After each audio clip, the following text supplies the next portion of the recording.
pwede po ba sumagot kahit yung isa sa kanila? Sure. Para lang po ikwento yung binabanggit nilang pagdi-deliver linggo-linggo. Kahit yung isang masasabi po natin na magko-corroborate po dun sa iba namang sinabi ng mga nauna nang nagsalita before sa mga hearings, sa mga investigation po. Sino po sa kanila yung pwedeng magkwento? Ako po si Rosebert Tuaupan. Nasign ako kay boss since nung na-hired ako sa team niya. Meron kaming group chat na sa team namin kay boss Elizalde ko. Okay. Doon pinapost lahat ng mga kung saan magdi-deliver, kanino, at kung ilang maleta.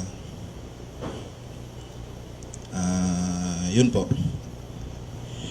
Nakapag-deliver po ba kayo ng maleta sa Malacanang at or sa bahay po ni Pangulong Marcos?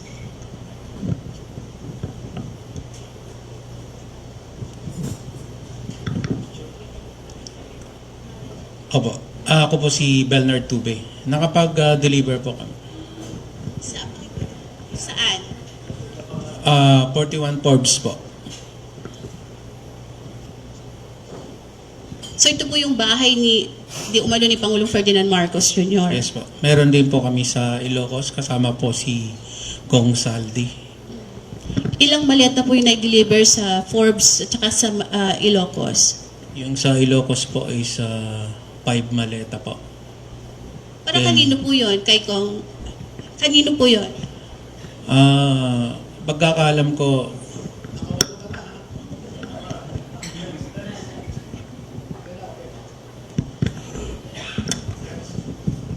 Para maklaro lang, no? Nag-deliver sila sa Ilocos Norte, sa bahay mismo.